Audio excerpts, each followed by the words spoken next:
Super Rugby round 7 done and dusted. Massive, massive scores.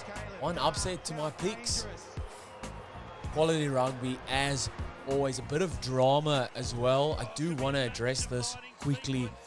Disgraceful acts from a certain fan. I think it was only one fan at the Rebels Fijian DRUA game. This reel, I'll put it up over here. Here. This reel was posted by Pacific Juice. No, I'll let it play first. Actually get another player on the field. I'm not sure. You have to go to the rule book on that, Tim. I think a red card. There is a direct. If it's a malicious foul play, red card, intentionally taking someone out. All of you. No, hang on, okay. You said we're going to go with fine. We took a fish out of him, that's the problem. So he's accused me. Not accusing you are. Racist! Racist! Shame on you! Racist! No time and space for people like you!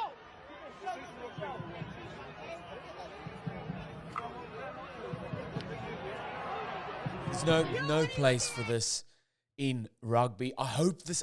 You hope this isn't what happened, but the reports are looking true as if it did happen. Someone was kicked out of the stands or out of the game, out of the stadium. I really do hope that Rugby Australia, Melbourne Rugby or Rebels, Super Rugby really make an example of old mate, because that's shocking behavior. There wasn't many fans there, so I'm sure they know who it was.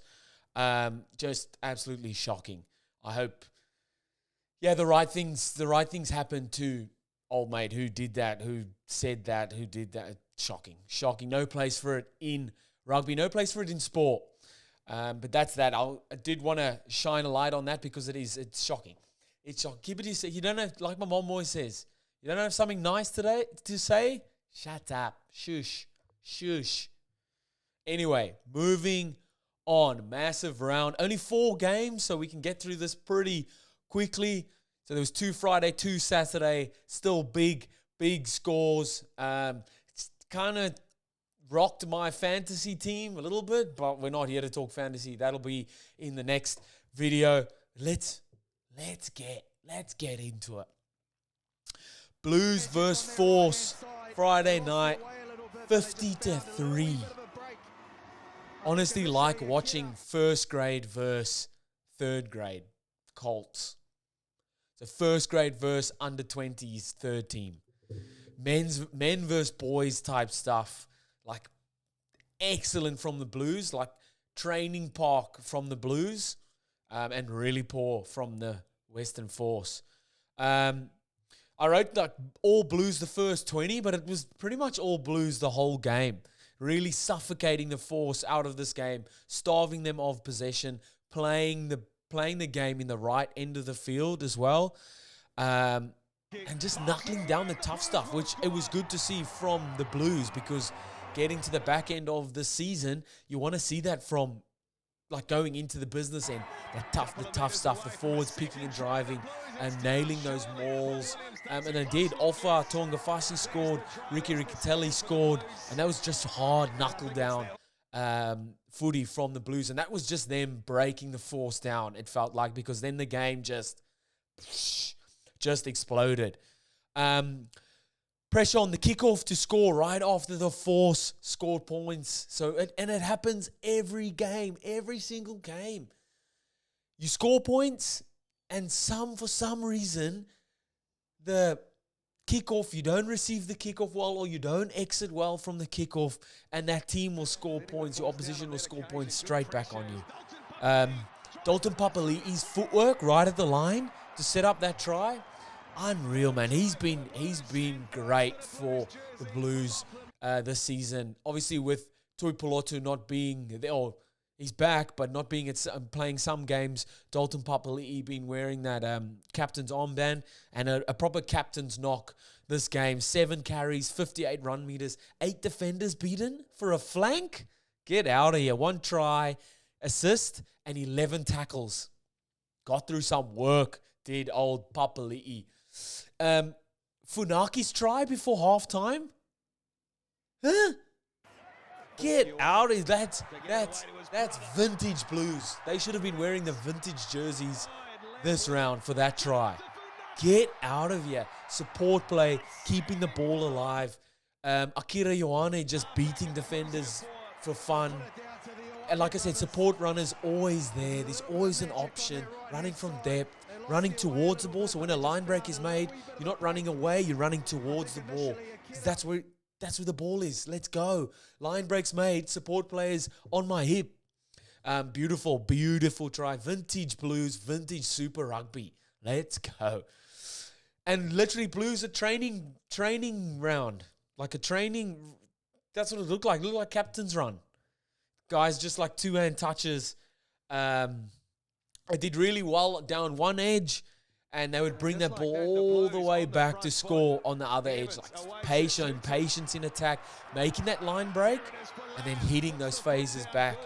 Not just line break and then, oh shit, what do we do now? And you see that a lot with teams. They'll make a line break, and firstly, the wrong person will then get their hands on the ball. So he's not making the right decision. And then secondly, they just get a bit flustered. And it was good to see, even though the game broke up, that Blues were still nailing those line break and then patience, hit it up, out the back, variations, players in motion. It's beautiful for Sututu to go over.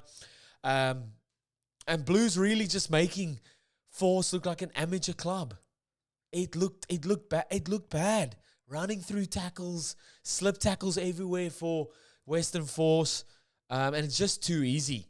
I thought Funaki was great at 9, 2 tries, 60 passes and 2 try assists. Unreal. And for the Force, yeah, man, tough. Only scoring 3 points. Very, very tough. Massive credit to the Blues defense, though. So they're just smacking them out, keeping them out all game. Force had 3 penalties. Twice, early on in the game, 3 penalties. Twice they went for the line out and couldn't score. And on the third time, they took the 3 points. And that's massive credit to the Blues for just numbering up on defense and owning their defense. Obviously doing well to score tries, but doing well to keep the opposition from scoring tries. So many teams' downfall or weakness is they'll score points and then they can't exit or regain that kickoff and exit. It's such a problem for so many teams. Waratahs are struggling with it at the moment. But Western Force score the 3 points, stuff up that kickoff receipt, and Blues go on to score straight away. That 3 points means nothing. That little bit of scoreboard pressure, nothing, out the window. No continuity. Players aren't playing for each other, it seems. They get a little bit of something happening, like 2 or 3 phases, and then boom, throw a wayward pass, intercept, and Blues go off and score. Like, it's tough, man, tough. Massive back to the drawing board, this one for the Western Force. They'd almost want to take this one, tie it up in a little box, and chuck it away. Don't even look at it. What are you looking at? There's not much to look at. You scored 3 points. Probably missed 1,000 tackles. Not good. Like I said, looked like a professional club versus an amateur club. Amateur club, second grade. That's how poor it was. Credit to Blues. Showed what it takes to be at the top of the table. And tough one for the Force. So, marching on. Rebels versus the DRUA. 41-20. Holy, in Melbourne. Super exciting from the jump. I did say I wanted to see what... This is my I don't know who to pick. Because I did want to see what Fiji and DRUA can do on the road.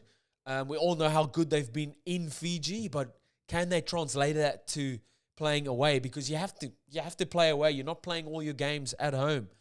An early try disallowed from a knock-on kind of set the standard for the whole game because both teams were just throwing that. It was perfect weather. Both teams throwing the ball around, chancing their arm, really using all their skills that they have on attack, cross kicks, out the backs, throwing their shape around lovely. And it was good, man. It was good to watch. Lovely game to watch. Start with the Rebels. Struggling to keep up defensively at the start. DRUA was so quick with everything they were doing. And this was only in the first 20 to 30 minutes. And they were like, Rebels were letting them get away with it. So DRUA were getting over that advantage line. Rebels weren't coming up in defense and meeting them there, kind of stopping them in their tracks. And I've always said this, if a team gets a roll on, it's hard to stop them, man, because that ruck speed is quick. You can't set your defensive lines and then push up to apply pressure on them defensively. It's just hard. It's hard, especially that first phase is over that advantage line. Makes it so much easier for that second phase, and you just keep rolling on like that. So made it hard for the Rebels there. I thought Ulysses, man, I shouldn't have traded him so early out in my fantasy, but he done really well in contact to score right before halftime. And I've written here, Rebels shouldn't be in it at halftime, but they were. Credit to them. Just dug deep, and you can see the progression in this Rebels squad from the start of the season. How they're starting more to play as a team together, getting into that tough stuff, playing for each other. And when injuries are happening, those next guys are coming up, and just knuckling down and getting and doing a job. It's great to see. Carter Gordon with 2 massive plays in the second half. This is it. This is your marquee players making big decisions, owning those massive moments, and creating opportunities for their team to put them in positions to win it or to score tries or to be in there to win the game. And this was massive. So a try assist and then a huge hit on Ravatumanda. They get a penalty from that, score from that lineup. Massive plays from Carter Gordon. That's what like I said, that's what you want from your big marquee players. Fantastic. That hit on Ravatumanda, get out of here, man. That just solidifies for me Carter Gordon's it's still tough as in him being the 10 for Wallabies because Noel Lolasi is playing so well. But if you go for the full package, it's tough to look past Carter Gordon, man. You know what he can bring in attack. His defense he's a flanker. It's a flanker, man. The way Carter Gordon defense, so good. Probably might have to work on his kicking at goals. Probably the only thing. Anyway, Rebels just getting into their work. Massive congrats. This is a massive win. So good for them. Getting over that advantage line. A lot of more options on attack. And when you're going forward, it's so much easier to play, man. I thought Dangunu was fantastic. He's unreal for them in the centres. How the hell he scored from there, falls over, gets back up and just guns it down the touchline.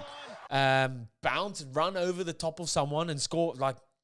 Unreal, man. Unreal. He's been really good for them. I thought Carter Gordon was fantastic. 9 carries, 4 defenders beaten, 11 tackles. And then Angelo Smith, fantastic, man. How good that try he scored? So strong in contact. 1 try, 5 carries, 3 defenders beaten, and 8 tackles. Like I said, Rob Leota injured. Angelo Smith comes in and nails or does a job. Fantastic. For the DRUA, tough loss. Discipline an issue. 2 red cards. An elbow and then a headbutt. It's hard to blame the ref here because the ref's hands are pretty tied when players are doing stuff like that. So yeah, tough, man, tough. It's tough to play because I think the red card law now is 20 minutes and then you can put a replacement on. So for a whole half, for 40 minutes, they were 1 player down. So tough. You're playing in the Super. You're just making life very hard for yourself. They are getting a lot better though in building their phases, being more patient in attack, slowing the game down when they need to, and then building it up again when it looks like there's an opportunity to play fast. And that's good. That's what you want. The team is building together. Glomani's great at that. Yes, look past the red card, but him at 9, he knows when to slow the game down, controls that tempo really well. His quick taps, really, really good. Knows when to take them, when not to take them. Fantastic.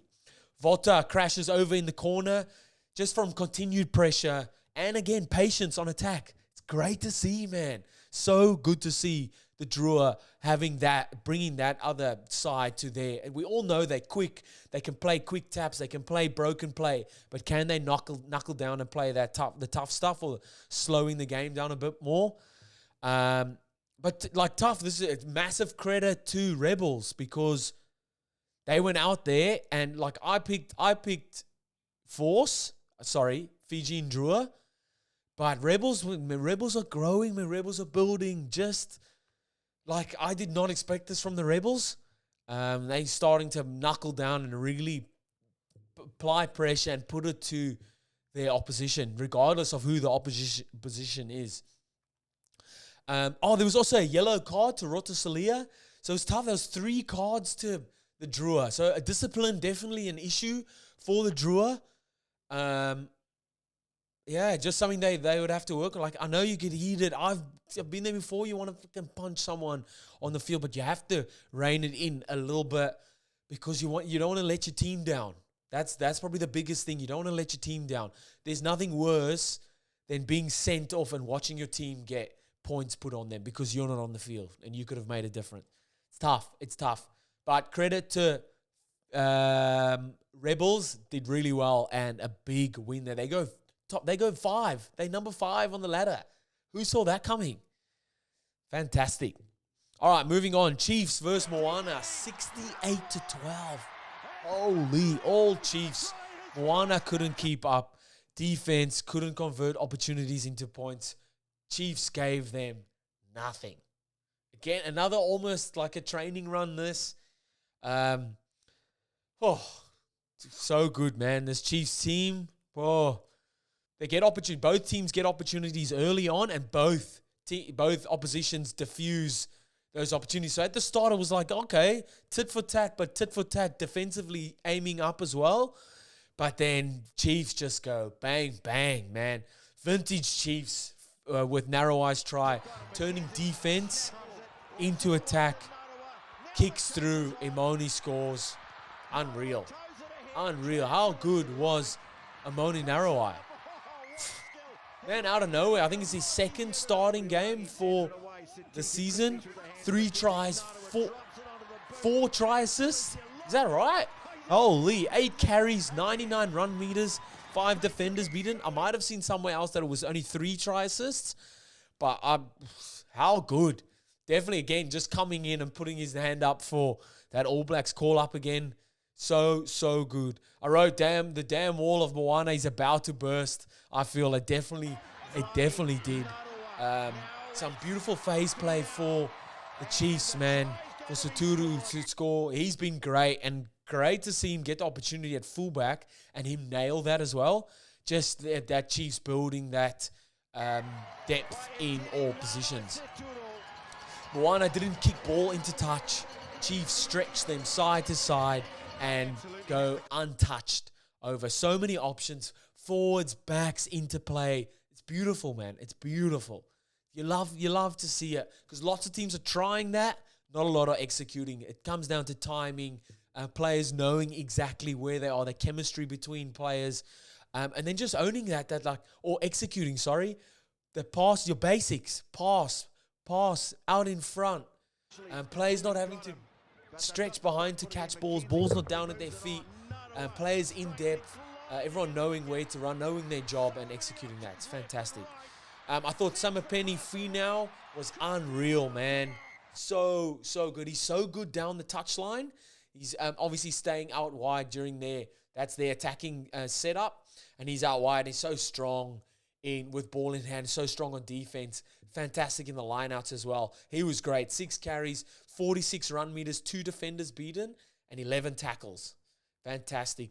I thought the try to Tatiorangi was just a nail in the coffin, man. After halftime, that just hit the MOANA right in the guts. Very good, very, very good from the Chiefs. Just in your face, all over the park. Execution, top class. And players just always being options. It's fantastic, man. Line breaks, there's an option right there. Someone goes to ground, there's an option there. Either the pop or they're right there to clean out that next player. What I love to see as well is the next player, so there'll be a clean out. That next player, regardless of the number on their back, they'll pick the ball up and play. If the 9 isn't there, it's just boom, out. Get that ball out. That ruck speed, you can't let the defense set, or if they don't set fast enough, they're offside, you get the advantage, you roll on, man. Fantastic. I thought Wallace Satiti was great. 8th man, 12 carries, 94 run meters, 7 defenders beaten, 10 tackles. Great. And our man was back, Damien McKenzie. Oh, when he's running the cutter for the Chiefs, tough to stop, man. 11 carries, 72 run meters, 3 defenders beaten, and 9 out of 10 conversion kicks. So 18 points. Holy. And he carried my fantasy team. For MOANA, tough, man, tough. Like I said, got opportunities and couldn't convert. Not executing the small controllable things. So like when they get a penalty, kicking to touch, not kicking that out. Basic skills, knocking the ball on too often, not executing their rucks, getting blown over on their own ball a lot of the times, man. And when they did get reward, continued pressure, they got into the 22, Julian Sevilla, this is what happens. You get over that advantage line, that first phase, makes second, third phase so much easier, man. So line out off the top, Julian Sevilla running that vacuum channel right behind that line out. You're not tackling there. It's over the advantage line, and Matavao scores for them. The only problem with this was for MOANA, it felt like the wheels really just fell off after they scored that try. And it got ugly, man. Chiefs put on a proper clinic, 68-12. But like credit to MOANA, like Tano Manga said before the game, they're rotating players. It had always been their goal as MOANA Pacifica to give Pacifica players the opportunity to play Super Rugby. So this is them rotating players, testing out some players, bringing them in. Let's see what you can do, giving them opportunity. Can you crack it here? Can you not? Can you add depth to our squad? Can you help us out? What can you do? Great to see, man. It's still a fantastic opportunity for Pacifica players, and they'll only get better from this. You learn from it. You learn. You're never losing if you're learning. All right, last game, Brumbies, Waratahs. Good old Aussie derby down in Canberra. Even though the rain was pumping down, it looked cold as boys were still throwing the ball around. Good to see, man. Good to see. I did think both teams did struggle a bit to get going. So they'd throw the ball around good for 1 or 2 phases, and then something would happen. Penalty, knock on, kick the ball out, whatever. Something would happen. So it was tough to get going. Brumbies, 2 more opportunities, got shut down by the Tars. The Tars definitely did their homework on the Brumbies. Everyone knows the Brumbies maul, very strong, but Waratahs diffused those bombs early on. Like I said, it was 3-3 at the 30-minute mark, but it was still an exciting game. It was fun watching it. So like both teams were throwing the ball around, trying different things. One thing I have noticed from the Brumbies, they've always been known to always kick, try and get the line out because their forward pack has predominantly always been strong. But now with the excitement, merchants like Tom Wright and Corey Toole, they like to play the ball a bit more. So when the ball gets kicked to the back, Tom Wright, his first thought is attack. He was pissing down a lot of the times, and he run the ball back, I think like 8 out of 10 times. Honestly, I don't think that's a stat, but I'm putting it out there. It looked good. It's good. If you got the attacking weapons, let's fucking use them. Don't just kick the ball away. Let's use them. Brumbies did have most of the ball and territory in that first half, but credit to Waratahs to holding them out. They could have scored like 2 or 3 tries, but they held them out. They finally did cross over for a try in the 39th minute, the last minute of the first half. Goddard scores. Tars D was really hard to crack, but Brumbies just kept at them whole half. It's like knocking a chopper, like hitting a chopping bit of wood or a big tree trunk, like little bit at a time, it has to crack. It has to fall over sometime. Brumbies go bang in the second half after a Tahs penalty. Good attack variation. There's always options running from depth. Valentini runs over the top of Edmead. Like, ouch. Out the back for right. Ouch. If I'm Edmead, I'm not even because I've been in that position before, okay, right? You cross D, you've fallen back as a 10. 10s don't like to tackle. Let's just put it out there. Carter Gordon is the exception. He's fallen back out of the first phase, he'll be there, and then you kind of fall back out, you'll drop back into that fullback position, shouting the odds, all right? I used to love it. Best defender doesn't make any tackles. You, Chef, get that? You got my point, okay. Tane Edmead has fallen back, and he's seen what's happening. Valentini's made a break through. It's me, I'm Tane Edmead, and here's the try line. Right here, the wall is the try line. Right here. Rob Valentini's running at you. He's not looking to step. You're not making... That's probably why I never played Super Rugby. I'm not making that tackle or attempting to make that tackle. Shit, scored. Come on, boy. Like, get in the huddle. Let's have a chat. That looked painful, man. Painful. And let's be honest, you're not stopping Valentini there. Shout out to Tane Edmead. You done well to try. I'm not doing that.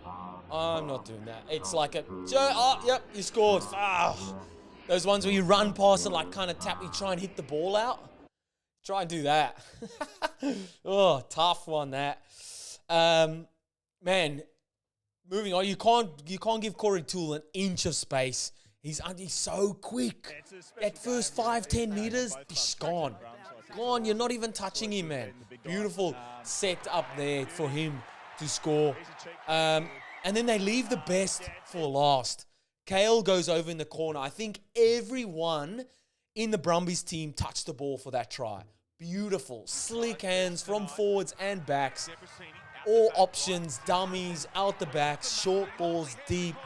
Kale scores over in the corner. Beautiful, beautiful to watch. I thought Kale played out of his skin. 1 try, 7 carries, 39 run meters, 9 tackles. Fantastic from the big fella. They called it. I called it. He's good. Wallabies, get him in there. And then massive shout out to James Slipper. Becomes the most capped Aussie Super Rugby player. I think it's 178 or 77. Unreal. He had a good game too. Played 65 minutes. 9 carries, 19 run meters, 1 defender beaten for the big fella, and 4 tackles.